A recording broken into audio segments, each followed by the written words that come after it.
Hello, and we're back with another math show with Miss Condry. Also, a review of the norms. So if you are um, starting this at home, remember, have a positive attitude, be respectful, keep trying even when it's hard. Um, remember the word try, or remember the word yet. So keep that in mind. It might be too hard because you don't know it yet. So the more you practice and the more you try, the easier it's going to get. In this video, we're going to talk a little bit about decimals. This is from the learning packet on page 68. You're going to be reviewing standard notation, expanded notation, and numeral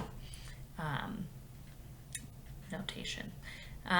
So this is just a different or another way to practice our learning target of reading and writing decimals to the thousandths place.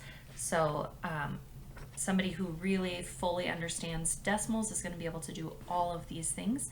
And in doing that, they're also going to be preparing themselves for adding and subtracting more fluently and accurately with understanding, as well as multiplying and dividing decimals. Okay, so this video is going to be fairly short. It's really what it needs is practice. So if you are stuck or you're having a hard time with it, just remember to keep in mind that you need to just practice this over and over again. So I'm going to go over the different forms that we are writing our numbers in. This page in your packet is going to ask you to write it in standard form. And standard form is just writing it as a number. So you can see I've got it written out, the decimal point, and then what comes after the decimal. All right, so standard form, and then there is word form. This is one of the reasons that I make sure that all kids are reading decimals accurately. We don't read this number as 246.035. When you read it that way, you lose the meaning of the digits and the actual math behind the number. So the way we do read this is we read the whole number first, and then we read the decimal point as an and to let us know there's something more that's not a whole number, and then we read this as a whole number, but then we label it with the place value where it ended. So this 5 is ending in the thousandths place, so I have to read thousandths at the end of my number.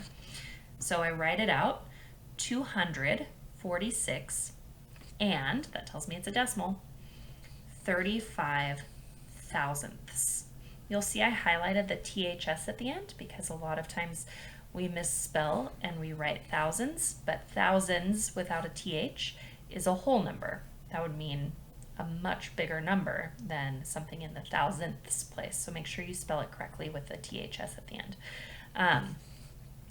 All right, so that's word form. And then the next part is a little bit tricky and takes more practice, and this is writing it in expanded form. And expanded form is just really thinking through what each place value and what each digit represents.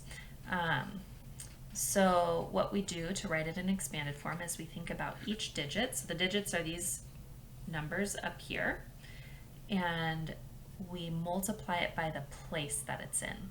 Okay, so if it's in the hundreds place, we're going to multiply it by 100. If it's in the tens place, we're going to multiply it by 10.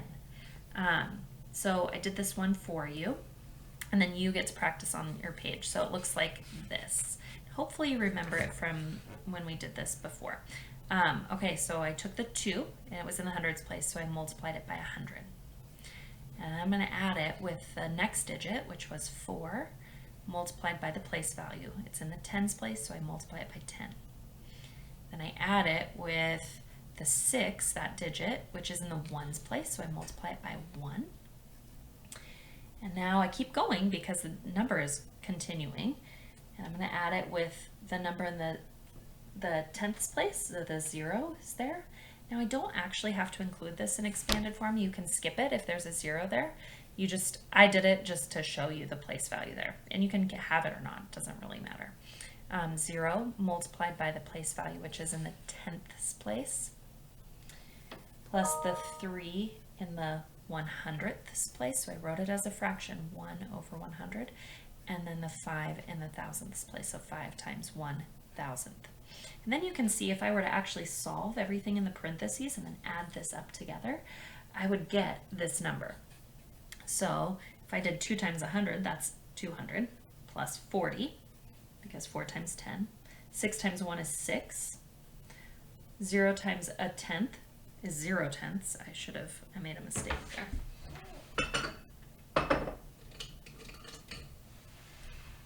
And 0 times any number is 0, so there's nothing there. Plus 3 times hundredth is 300ths. And then 5 times 1,000th is 5,000ths. So then I could just transfer that right to the number. 240 and 6 makes 246.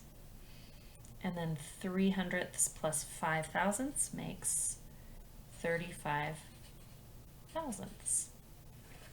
So there you go. Those are the 3 different forms that you need to be comfortable with for decimal notation. Hope that helped.